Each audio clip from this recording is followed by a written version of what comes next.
বাংলাদেশ ছাত্র অধিকার পরিষদ জাহাঙ্গীরনগর বিশ্ববিদ্যালয় কর্তৃক আয়োজনে অনুষ্ঠিত হল প্রবন্ধ লেখনী প্রতিযোগিতা ও পুরস্কার বিতরণী অনুষ্ঠান।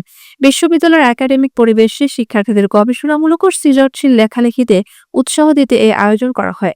অনুষ্ঠানে প্রধান অতিথি হিসেবে উপস্থিত ছিলেন বাংলাদেশ গণ অধিকার পরিষদ সভাপতি নুরুল হক নূর, গণ অধিকার পরিষদ আইন বিষয়ক সম্পাদক অ্যাডভোকেট শেখ শওকত সহ অন্যান্য নেতৃবৃন্দ ও বিশ্ববিদ্যালয়ের বিশিষ্ট শিক্ষকবৃন্দ।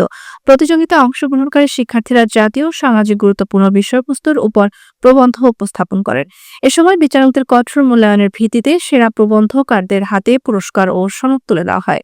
বাংলাদেশ ছাত্র অধিকার পরিষদের নেতৃবৃন্দ জানান, এই ধরনের উদ্যোগ শিক্ষার্থীদের লেখালেখির প্রতি আগ্রহ বাড়ায় এবং চিন্তাশীল সমাজ গঠনে ভূমিকা রাখে। ভবিষ্যতেও এমন আয়োজন নিয়মিত করা হবে। অনুষ্ঠানে বিশ্ববিদ্যালয়ের বিভিন্ন অনুষদের ছাত্রছাত্রী, শিক্ষক ও সংগঠনের নেতাকর্মীরা উপস্থিত ছিলেন। সার্বিকভাবে অনুষ্ঠানটি ছিল প্রাণবন্ত ও অনুপ্রেরণাদায়ক।